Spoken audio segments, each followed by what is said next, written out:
Introducing Royal Caribbean's newest ship, Icon of the Seas, the ultimate family vacation. The ultimate 6 slides, 8 neighborhoods, 0 compromise vacation.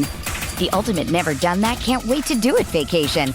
The ultimate chillin' by a different pool every day of the week vacation. This is the Icon of Vacations. Icon of the Seas, arriving in 2024. Book today. Come seek the Royal Caribbean. Ships Registry, Bahamas.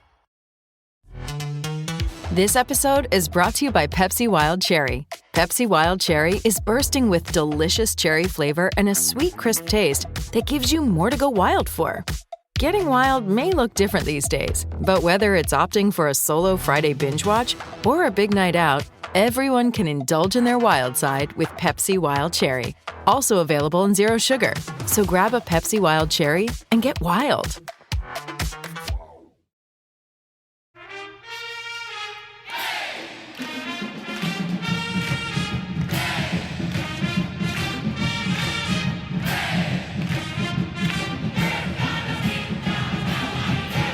Hey there, Duke fans. It is time to celebrate a victory by the Blue Devils, episode number 567 of the Duke Basketball Roundup. I am Jason Evans. I am joined by Donald Wine. Donald, how you doing this fine Sunday morning? About 10 a.m. here on the East Coast time, Sunday morning.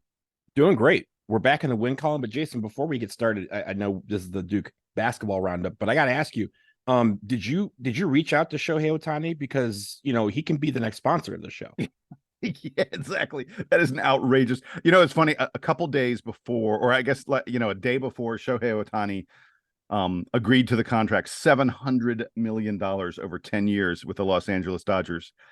I saw something that's saying, you know, oh, he might get a 10-year, $500 million contract. And I was like, that's insane. That's crazy. And then they went and they bested it by $200 million. Well, Jason, so they were talking about, you know, somewhere in the neighborhood of $500, $600 million, which is just an astronomical amount of money. But when you think about it, what I was thinking of when some of my friends and I were talking, we're like, okay, Shohei Ohtani, the best pitcher in baseball. Best pitcher in baseball gets about $300 million. Shohei Ohtani, also the best hitter in baseball. Best hitters in baseball get about $400 million. You add that up, that's what he got. He got $700 million, and he doesn't have to pitch next year. And it's great because he gets to sponsor the show that he's never heard of in a sport that he doesn't play. And it's so cool that he's just agreed to do that. So thank you, Shohei, for sponsoring the Duke Basketball Roundup. Right. No more commercials on our broadcast. It'll just be the Shohei Ohtani brought to you by just Shohei be him Ohtani. hitting home runs. Like yeah. You'll just hear the in your feed. So right, exactly. He could pay for us out of the lint in his pocket after signing that contract. Wow, big deal. All right. Let's get to the Blue Devils, because there was some news about Duke as well this weekend, as Duke took on the Charlotte 49ers and came away with a hard-won victory. You know, this was a game, Donald, that Duke controlled early, and then it started to go away a little bit in the second half, and I actually was really, really proud of the team that they responded so well. Charlotte put on a nice run. I want to remind everybody, on the preview we said this Charlotte team is not a bad team. This was a team very similar to like a Georgia Tech in terms of their quality. And Duke obviously had terrible trouble with Georgia Tech. And I think the fact that they handled Charlotte as well as they did is really saying something. The final score, 80-56. And for most of the game, Duke was well into double digits, you know, pushing 20 plus points throughout the entire contest, which was great to see. Hey, man, before we get to you and me doing our thing, let's do the thing where we bring in the listeners, all the folks who sent us headlines. And actually, I'll go ahead and note it. We didn't have quite as many headlines. They didn't come in nearly as fast as they have in recent games. I think that everyone is sort of on, you know, pre-Christmas break, so to speak, like the Duke students were. I noticed that Cameron wasn't as full, wasn't as loud. You know, it wasn't quite the same atmosphere that you get for a usual Duke game when the students are in full attendance. I'm not blaming anybody for that. I completely understand, you know, what was going on. But anyway, we didn't get quite as many headlines as we usually do, but there were still some excellent ones. Josh Dilley gave us McCain. I liked that because Jared McCain most assuredly could. And he McDid. He McDid, exactly, in this game for sure. The K-Man, David Kerman. Duke's backcourt trio combines for 9 triples to trip up Niners. A lot of different numbers in that. I didn't think I'd be able to read that. Read that one 5 times fast. Thank you, K-Man. Chris Immershine. Devils are raising McCain while Blakes bakes a perfect cake. I just love the way that rolled off my tongue. Congratulations, Chris. You've now made me hungry. Now I need Raising Cane's in my life. Jared Strauss. Jared Strauss wins the alliteration prize. Are you ready for Jared's? I'm going to try and get through this without tripping up. Blake's better ball movement benefit Blue Devils in bounce back win. And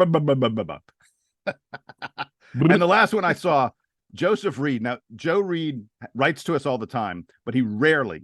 I think he said this is the first time he's ever sent in a headline. Mm-hmm. So, Joseph, this one's for you.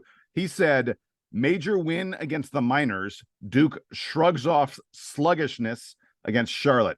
Sure. I'm having trouble reading these, Donald. Look, it's actually really cool because at first you kind of think when he said Miners instead of Niners, you think it's alliteration or a typo. But like, hey, 49ers, what do? They dig for gold. They're mining for gold. So that's very cool. I mean, Joseph Reed is an author. Like, he sent us a book back in the day, which was very good. So that was an author's mind right there. There you go. I like it. All right, so let's get to you and I talking about the good from this game. There's plenty of good. I'll start and say right from the get-go, just better passing, better movement. We didn't just see Duke doing dribble handoffs.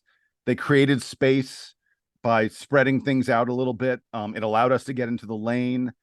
I just thought that, I know that it wasn't a major overhaul, and maybe it's dependent on the opponent. Maybe it's dependent on where you're playing, being on the road or being in a neutral site versus being at home. But the Duke offense showed so much more cohesion than it has lately. Don't you think, Donald?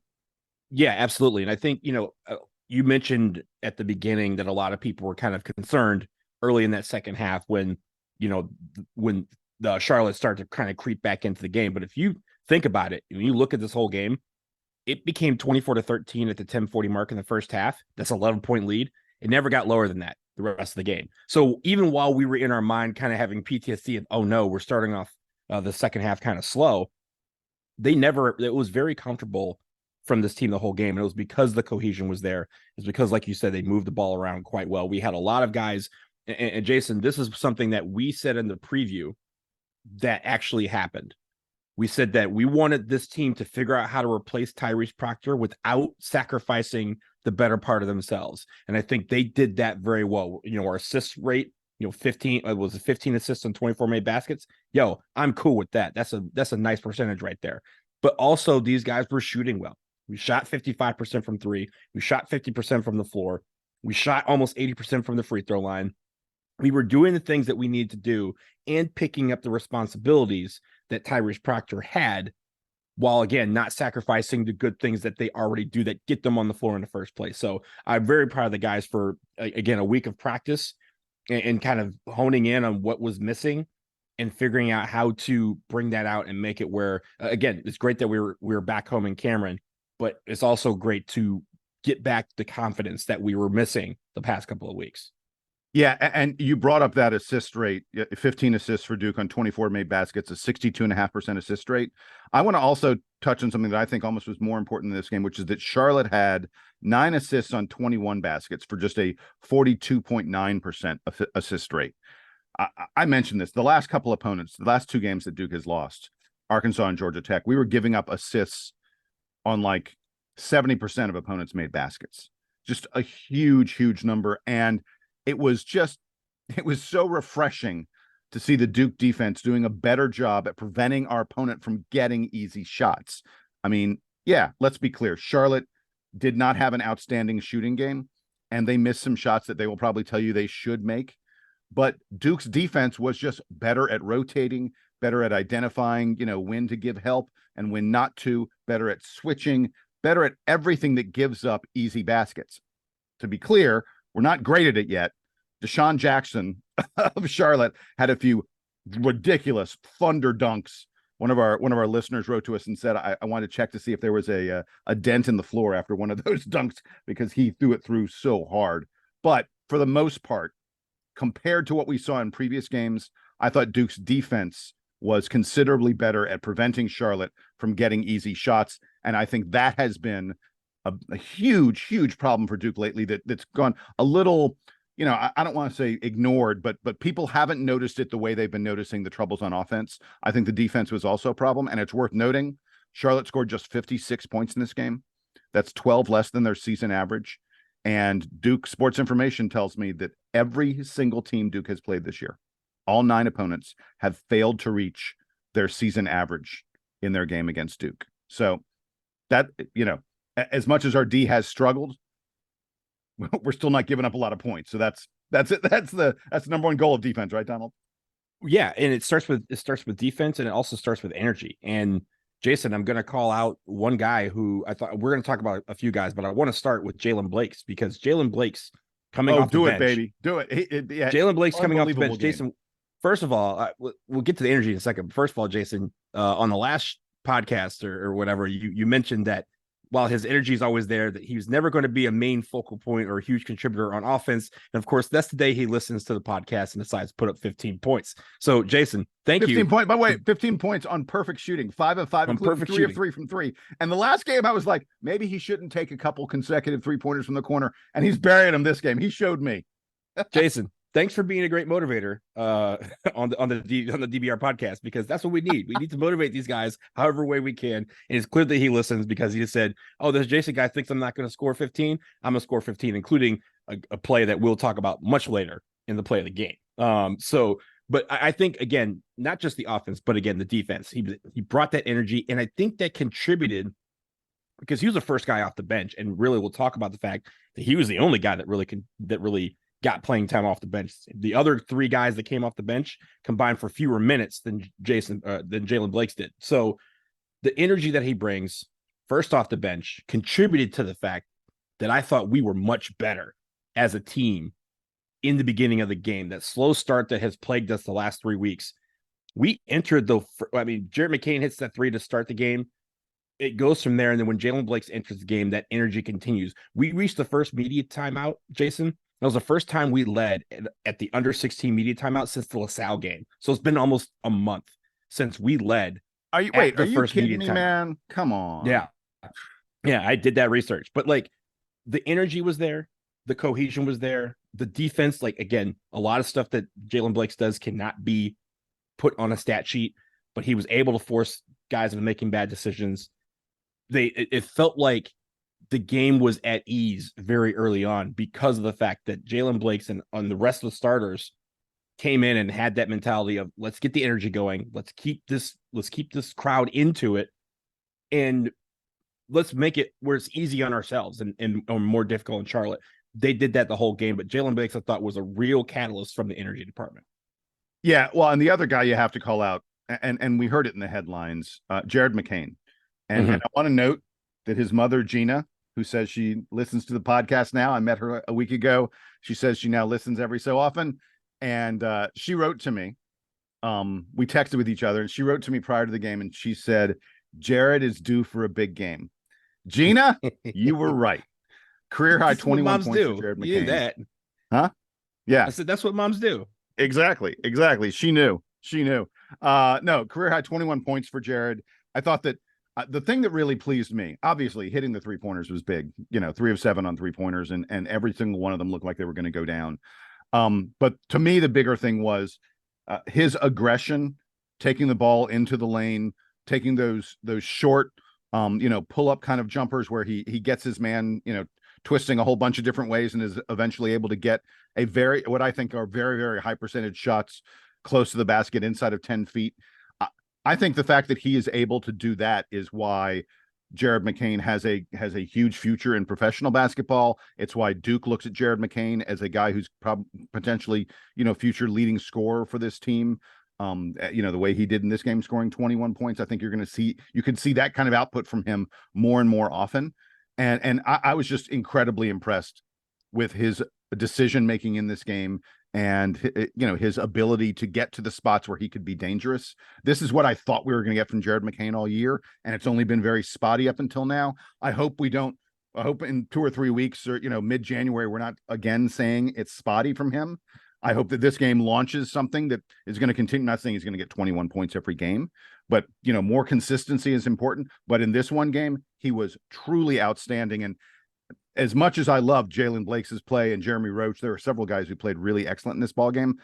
To me, Jared McCain was the guy whose play was a difference maker for this Duke team. You mentioned he hit that opening three-pointer, very first possession of the game. That set the tone for a Duke team that has struggled so much from long-range shooting in recent games. For him to immediately come out of the blocks and hit a three-pointer on the very first play, it told you that today is not going to be like what we saw last week. It almost was my play of the game because of how important that was to build the confidence of this team. And you mentioned, Jason, with Jared McCain, he has had times this year where he has shown how cerebral he is on offense. Like you said, he's able to be in the right spots. He's able to make the right decisions. He's able to contribute when things aren't working. If he's not shooting the ball well, he contributes in other ways. And we saw more of that yesterday. And again, it's about the consistency for all these players to do it on a night to night basis. And I think the best part for it, Jason, is that, Hofstra is only a few days away instead of another week where they have to think about it. There's going to be maybe the repetition is what is needed to kind of get him to continue to be consistent in that area. But it was terrific from the opening tip to the end.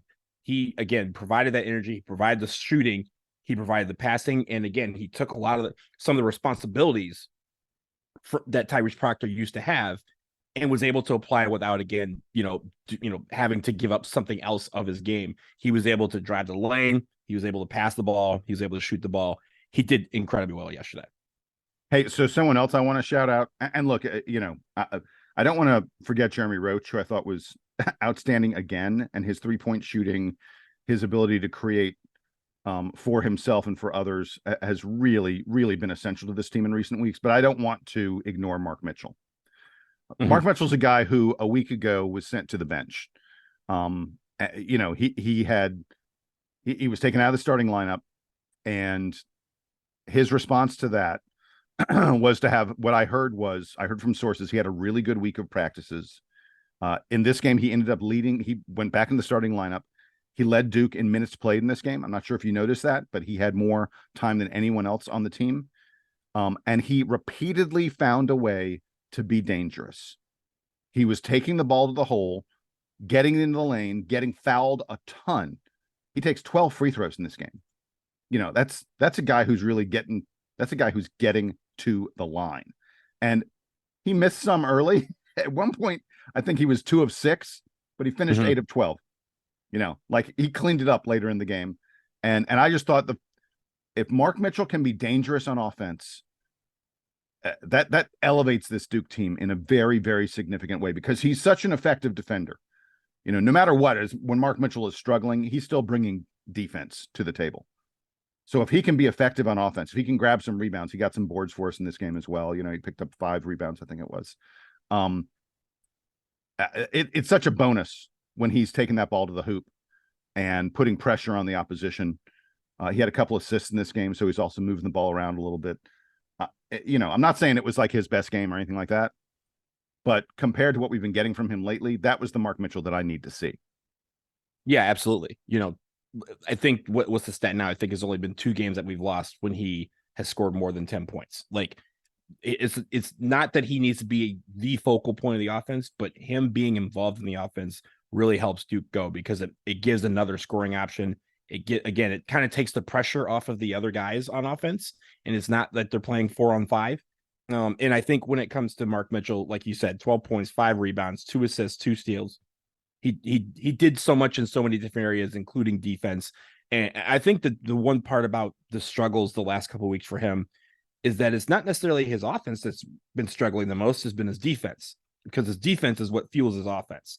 And I think this time the defense, he was on point, and because of that, he felt more confident on the offensive end. He could go to the rack and go to the free throw line and knock down those free throws. And like you said, he missed some early on, but he settled into it and still was aggressive at getting to the rack, either getting points or going to the free throw line and knocking it down that way. So I was really proud of him returning to the lineup and also just getting his bounce back, his confidence. I feel like when he doesn't have that pressure of being great, then he's a much better basketball player, and it shows.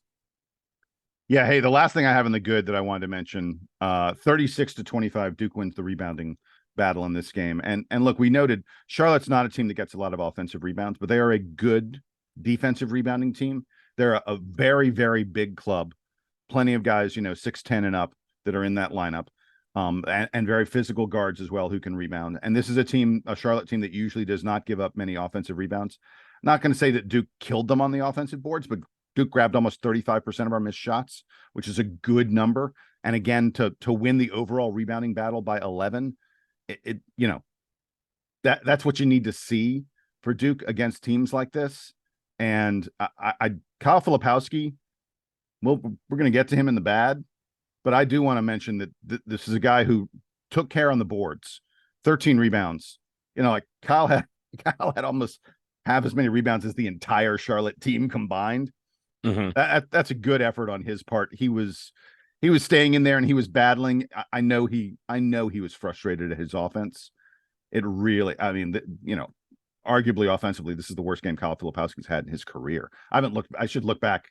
My bet is I wouldn't be surprised if 5 points is the least number of points he's had in any game in his career. But he was really struggling on offense. But good players, great players, find a way to impact the game when they're struggling at the thing that you usually count on. And for him to grab that many rebounds, that's a big effort on his part. Yeah, I think he had a game last year where he had 0 points and then followed up with like 27 and 15. So, but at the same time, Jason, I applaud him because, again, we'll talk about his offensive struggles, but at least on defense, he was able to continue his dominance, right? Like it's one thing if Flip is getting 5 points and only like 2 boards, but 5 points and 13 boards and also contributed 4 assists, right? Like, so when things aren't going right, he's able to make up for it in other ways and continue to keep this team going forward. By the way, I completely forgot. Kyle went scoreless against Virginia in the overtime game a year ago. That's it. Yeah. So that's his worst offensive game. And it should have been 2 points, right? Because 100%. Yes, absolutely. 100% fouled. Anyway, that's his worst offensive game. This is his second worst offensive game. But again, I'm glad that Kyle sort of bounced back. Donald, you got any bounce back at least, on the boards and got all those rebounds. And I'm anticipating he'll bounce back against Hofstra in Duke's next game. Donald, you got anything else in the good, or should we move on to the bad? I think real quickly, like you mentioned, we barely mentioned Jeremy Roach, and I think that's a good thing. Jeremy Roach has become the most consistent player on this team, consistently getting his double digits and really, at times leading the offense from a scoring perspective. So I'm really happy for the fact that, we don't have to talk much about Jeremy Roach over the last couple of weeks because he's been a steady scorer. And yesterday was no exception. I really enjoy the fact he had 18 points. Like you said, he was shooting the ball well. He was driving the lane well. He wasn't getting blocked. There's a lot of times where he'll go to the lane and have games where he's not getting he's basically getting blocked every single time. Nobody blocked his shots yesterday. So everything he did had a chance of going in. I like when Jeremy Roach is very consistent because it hopefully will help calm everybody down. I'm going to give you really quickly some season statistics on Jeremy Roach so far. And granted, we're only 9 games in, but these are just worth noting. So Jeremy Roach in the season is 14 of 29 from 3-point range. That's 48%. That's from a guy who's in his previous, let's just do it. His previous 3 seasons, 31% from 3, 32, then 34. So he's gotten better every year. You'd expect him to go from 34 to about 36. I would have been thrilled if he'd been as high as 38. The fact that Jeremy Roach is hitting 48% of his 3-pointers. First of all, by the way, not sustainable. I don't think he's going to end the year at 48% 3-point shooting. I hope Jeremy Roach sustains this. I hope I lose the stats game because he went 48% from 3. Please do this, Jeremy. Yes, but just early this season for him to be hitting threes at that kind of rate is really, really impressive. By the way, his turnover rate is outstanding. Among guards, he's like one of the leading turnover rate guys in the country. He's just not turning the ball over very much at all. All his stats, everything about him has been really excellent. He's playing better than 30 minutes per game. I think he's the only guy on Duke who's averaging better than 30 minutes per game right now. what Jeremy Roach is bringing to the table is what you would expect from a experienced senior guard like this. And yeah, the fact that we don't talk about him a lot is because we expect him to do what he's been doing. There were some Duke fans, Donald, who when Jeremy Roach announced he was coming back, were sort of like, oh, do we really need him? This is just going to make it more difficult to develop, the freshman guards, McCain and Foster. Shut up, folks. Have you lost your mind? I want a senior guard to come back, please. Yes. Guy who's been a consistent starter at Duke for several years. I think that's a good thing to have. And he is showing us again and again in games this season that he's someone we can count on. And frankly, there's not a lot that we've been able to count on, from what has been a somewhat inconsistent Duke team thus far. All right.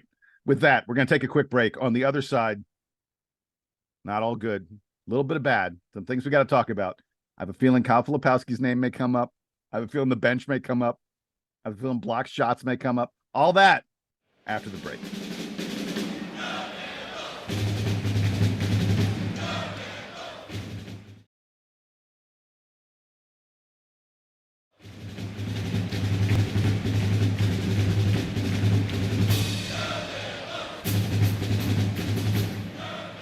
We're back from the break, and we're still talking about Duke's victory over Charlotte, an impressive victory, a game where Duke was in control the entire time, but it wasn't all perfect.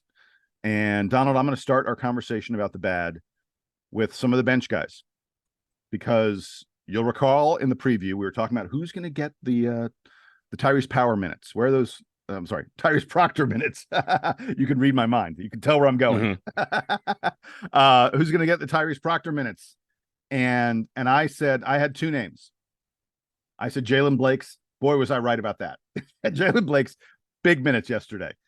And I said TJ Power. And I was kind of wrong about that. TJ only plays 6 minutes. He ended up with a 6 trillion. Didn't contribute it didn't scratch the box score other than minutes played. From what I'd heard coming out of practice, I got people who are telling me a little bit about what they're seeing and hearing inside these practices. And I'd heard that TJ had a really good week. I was a little surprised. I think probably part of it was Mark Mitchell was having a good game, and you could sort of tell that early on. And Jaylen Blakes came in and was playing well. And I think John Shire sort of, didn't have room to get to TJ Power in this game. But I really expected more from him than only playing 6 minutes, and I expected him to do something, at least put up a shot, buddy, Sean Stewart only plays 6 minutes and does really nothing of note in those 6 minutes, although almost. So not just play of the game, it would have been play of the century. Mm-hmm. The fast break that Jaylen Blakes was running, where he went behind his back twice and then went behind his back on a pass to Sean Stewart that got knocked away. If it didn't get knocked away, I think Sean Stewart would have just yammed it. And it would have been like one of the most incredible bench plays you'll ever see in your lifetime. Jaylen Blakes and Sean Stewart with like 3 behind the backs. I mean, but it didn't happen. I almost made that my play of the game, Donald. I was like, it's almost so incredible. But Sean Stewart really did nothing of note. I do want to point out Ryan Young, who only played 6 minutes, but was really productive in his 6 minutes. He had 3 rebounds.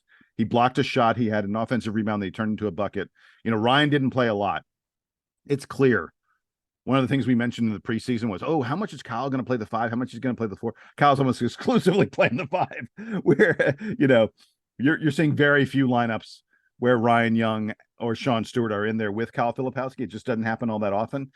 But Ryan Young at least was good. But the rest of our bench, I thought, did not give us much at all. Jaylen Blakes was great. Ryan Young in limited time was fine, but for TJ Power and Sean Stewart, I got to see a little more from y'all, What else you got in the bad, my friend? It's interesting, right? You mentioned TJ Power had a 6 trillion. He also had a +9, which is why we say, hey, plus minus isn't always an indicative of what you're looking at a game. Because again, you go 6 trillion, you probably shouldn't be ending with +9, but it means he was on the court at some pretty opportune times for Duke where we were moving the ball and getting some points. Converse that with Jaylen Blakes, who was 21, who had 21 minutes off the bench, and he in 15 points, and he was a +2. Like, he was more than a +2 to me. You're more than a +2 Yeah, in my book. exactly.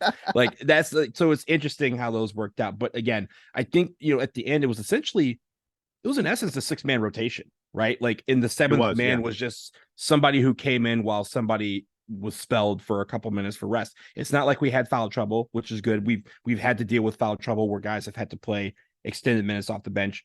But Jaylen Blakes was the guy who got the lion's share of those minutes that were, available from Tyrese Proctor being out. And he took advantage of that. And the other guys didn't really do much to kind of keep them on the floor. And also it was, like you mentioned, Mark Mitchell was doing well. Even though Flip wasn't doing well on offense, we were still sticking with him because on defense, I thought he was contributing.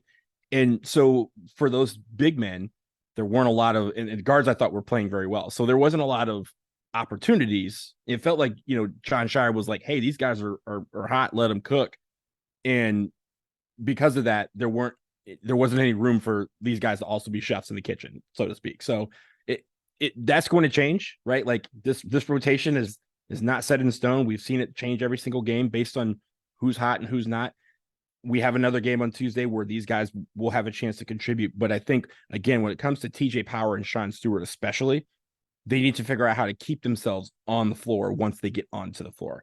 And whether it's through shooting, whether it's through, vicious dunks, whether it's through defense, blocking, manning up on against your opponent, however they need to do it, they just need to be a little bit more consistent about it, because we didn't see much for them yesterday. But that doesn't mean that we've closed the door on these guys getting a lot of minutes.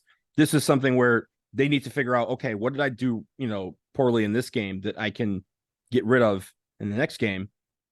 And they'll be right back in it. But again, I think the bench has to figure out a way to be more productive short of, one person, because it seems like off the bench for, most of the season so far, it's only been like one guy who's contributed off the bench and not several guys where you can figure out, hey, we can extend this bench and be deep, because no matter whose number we call, we're going to get some production out of it.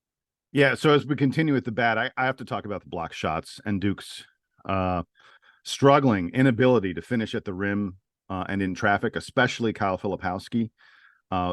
Duke was blocked 6 times. 3 of those were on Kyle. And again, that's not shots he blocks. That's where he's going up for a shot and it gets blocked. We don't need to belabor the fact that Kyle Filipowski was just 2 of 10 from the floor. But this was, and Charlotte's a big team. He was going up against guys who are strong, guys who are Deshaun Jackson, 6'11", 260. And they seem to bring in, they had this, they had other guys who were like just large individuals, 6'10", 6'11", 7 feet, 220, 240, 260 kind of weight on them. And Kyle struggled with it. He's got to find a way to be better. He's got to find a way to get back to, like, it felt to me like he wasn't doing quite as much of getting the ball in the perimeter and driving to the basket as he has in recent games. He's mostly just getting it in the post and trying to put moves in the post. But this was a poor game from Kyle, and the block shots are something that has bedeviled Duke a lot lately. And we got to find a way to fix that, because we got some good opponents coming up who are going to take advantage of it. He's been very frustrated the last few games on offense, especially. And it's not, there's no like one thing to kind of pinpoint, but I will say one thing that I've seen that's kind of contributed to that fact is, Jason, you mentioned that he's not in those positions that we saw last year where he was able to feel comfortable at doing his thing, right? Whether it was backing down the post or, like you said, getting the ball on the perimeter and seeing that his guy is slow and going, well, I'm just going to take him to the rack and either go to the free throw line or, get 2 points, very, very close to the basket. I think part of that is the fact that he's probably still not comfortable with him being at the 5. Last year, he was a lot of times at the 4. A lot of those defensive responsibilities were taken off him, so he felt more fresh to be able to do his thing on offense. This year, he has increased his workload on defense, which I think has been much improved from last year. But the sacrifice, it seems like, has been diminished efficiency on offense, because it seems like he's either more tired, more frustrated. He's not getting all the calls that he got last year when he would be hacked on every single play. Yeah, dude, by the way, the rack. He took 2 free throws. Like, how is it even possible? Right. And Kyle Filipowski only took 2 free throws. And there's one, so he only had 2 fouls, right? We've had some games here where he's been in foul trouble. This game, he only had 2 fouls, so he was not in foul trouble. But one of those, Jason, was a play where it was like they called the foul on him, and he arrived 2 seconds after the foul occurred, and they gave it to him. And he's rightfully complaining, like, what did I do? Like, I wasn't even there. And there was no review or anything like that to say, oh, this was on, someone else. I think it was supposed to be on like Mark Mitchell or somebody, but like Kyle Filipowski gets the call. And that he's gotten a lot of things this year where it has frustrated him clearly. And I think the one thing that I would like to see over the next couple of weeks, and I know we have Hofstra and then a week off before Baylor, is to figure out remember what made him successful and put him in those positions. Set up not necessarily every single play, but get him in those positions more often than not, where he can get the ball and be like, oh yes, I know what to do with the basketball from here. I got it from here. He doesn't have that comfort level yet. I think part of that is because of the fact that he has increased responsibilities by being at the 5 versus the 4. And because of that, he's, like you said, he's battling bigger guys every night.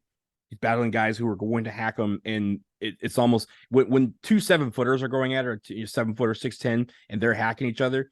It's the same as football holding, right? It occurs on every play, but they're not going to call it. But because of that, the frustration level rises because he is getting fouled on a lot of these drives to the basket. He is getting fouled even when he's getting blocked. There's opportunities where he's saying, "Hey, they're holding me down here," and he needs to figure out how to get himself more free so that he can do his thing. All right, so I got one more thing in the bad, and then I'm going to let you wrap it up if you got anything else. But my last thing in the bad was I really thought that Duke, we gave Charlotte life when we lost focus for a little run there in the second half. Charlotte went on an 11-0 run. And I'm just going to recount for you sort of what happened during this 11-0 run, because you're going to hear this, you're going to be like, man, that's really sloppy. So it started when we fouled a 3-point shooter. Never foul it. Please, never foul a 3-point shooter. We then immediately gave up an offensive rebound on a free throw. Then we had Ryan Young had a turnover. Caleb Foster got just packed in the paint on a shot where he was going up for a ball, and they just destroyed it. And Jared McCain had a turnover. I mean, giving up 3-point fouls and offensive rebounds on free throws and turning balls over. Bad. It was as bad. It was about a minute and a half, 2 minutes. It's as bad as Duke is going to be all year.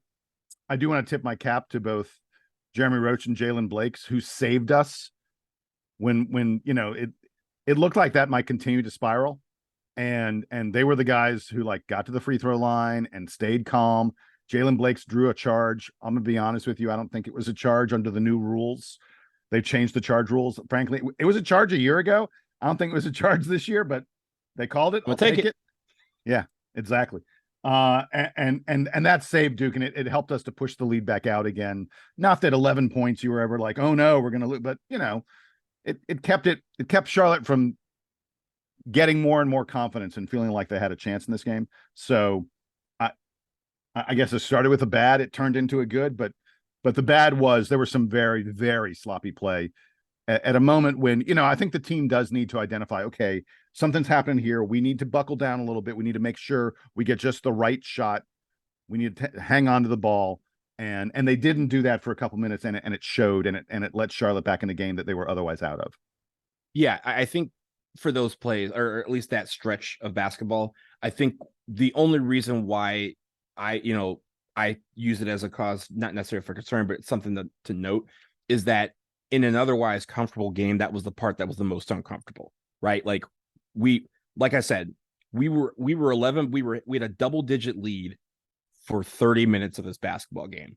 And at that point, it was 23 points. I think it was 53-30, and then they got it down to 55-44. And that's as close as they ever got again. After that, we pushed the lead up, and we end up winning by 24. I think the problem with it is we have to figure out, like you said, to kind of figure out a way to stop it early. don't let you don't want anyone to go on an 11-0 run. Like that's just something you don't do. But I feel like fans have kind of PTSD from the last couple of weeks where when we see those runs, we've seen them in every game. We go, oh no, like we're regressing to what we've done the last couple of weeks. But in this case, I think we were able to make some good plays on defense to end it, and then the offense kind of took over from there. We just have to figure out how to eliminate those stretches. You're going to have them in games. You're going to have scoreless droughts, but make it because you're not shooting the basketball well and not because you're sloppy, right? Like don't make it where you're throwing the ball away, making bad decisions. If you're taking good shots and missing them, you're going to have cold streaks in games. You can overcome those. But again, just make it where you're not sloppy. Exactly. All right, you ready to move on to our play of the game and player of the week? Yeah, let's do it. Let's do it. Play of the game. You alluded to it. Give me yours. It was early in the first half. Jeremy Roach outlet to Jaylen Blakes. Jaylen Blakes dunks it so hard he flies into the third row of the stands. Jaylen Blakes doesn't dunk, ladies and gentlemen. He doesn't do that until he does, and when he does, he yams it. So look, that's the play of the game. I don't know if you got anything else that even comes close to that, but you're wrong. So that was my play of the game. I had a backup, and I agree with you. The Roach slam, the Roach picking up the loose ball and Jaylen Blake slamming it is the play of the game. But my backup was this, and see what you think about this, because you alluded to this as well. My backup was the opening play, the opening sequence for Duke on offense of both the first and second half. In the first half, it was Jared McCain who got a straightaway three from the top of the circle, swish. And the opening play of the second half for Duke, McCain got like one of those short runners. He missed it, which he rarely does, but he missed it. Caleb Foster got the rebound, and McCain had instantly relocated out to the 3-point line, and Foster fed him, and McCain then, after missing a two, buried a three. So essentially, you start the first half and the second half both times with Jared McCain hitting a 3-pointer. Man, that's huge for this team, for a team that has struggled. So not my official play of the game, but those are my backup plays of the game. The backup play for me was that first play of the game, that first 3-pointer, because like I said, it was so important for confidence levels. It was so important from an injury perspective. It was so important from getting out to a good start. Like I said, we had not led at an under 16 media timeout since the LaSalle game. And again, coming out and going up 3-1 or 3-0, and then they come back and it's 3-2, and then we make it 5-2. That, I think you're thinking, okay, Donald, that's a very mundane portion of the game. It's the first couple plays of the game. Of course, it's going to be like 5-2 or something like that. But that's the confidence that we needed to go, oh, hey, we went down and no damage was done. We went down and got a stop. Came over here and got some points. Let's just keep doing that the rest of the game. And that energy, you could see the energy level in everyone, not just the players, but even everybody in Cameron kind of leveled up a little bit, because they go, oh, okay, we're not having a slow start anymore. And when we don't have a slow start, we're the best team on this court. We're going to be comfortable in this game. That's how important sometimes starting a game can be. All right, let's move on to player of the week. Only one game to consider here, and I think it's a no-brainer to me. Look, hat tip to Jared McCain and to several other guys who had good games. Sorry, Jaylen Blakes is player of the week. There's like no question in my mind for when he is bringing offense like that, 5 of 5 from the field, 3 of 3 from 3-point range, and you combine it with the energy and defense, forget about it. Jaylen Blakes is my player of the week. Who you got, Donald? You can't have Jaylen Blakes do what he did and not get player of the week. There you go. Is that simple? Exactly. All right, with that, we're going to wrap it up here on the latest edition of the Duke Basketball Roundup. Remember, you can email us, dbrpodcast@gmail.com. That's how you reach out to us. Check your feeds. We'll be back in your feeds very, very soon to preview the game against Hofstra. I want to warn people in advance of this. It is really easy to see the name Hofstra and be like, who? Come on. Small opponent, not going to be a big deal for Duke. Do not overlook this team. The Hofstra is a quality opponent. We're going to be previewing them in the next day or so. It'll be coming in your feeds. That game's on Tuesday. Until then, he's Donald. I'm Jason. This is the Duke Band playing us out and taking us home.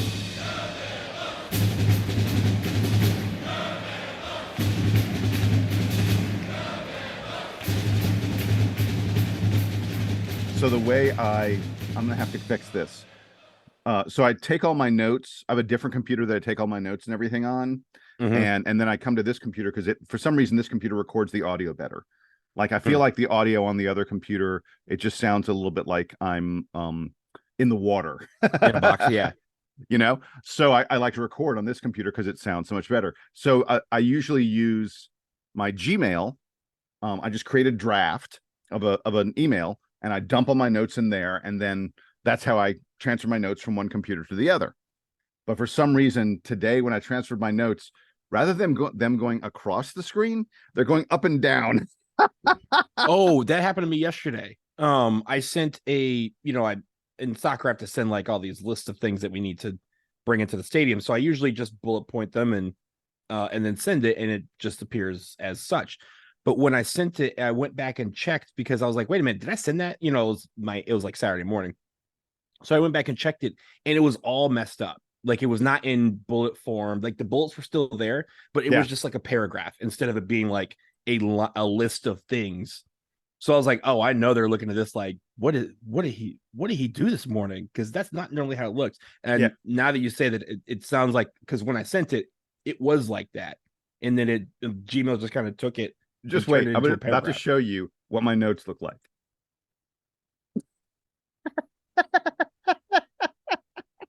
Wait. Oh, here we go.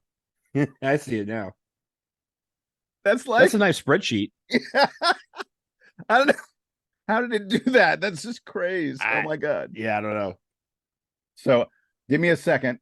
I'm going to go back and get my notes in a form that I can actually read them. This is just bizarre looking.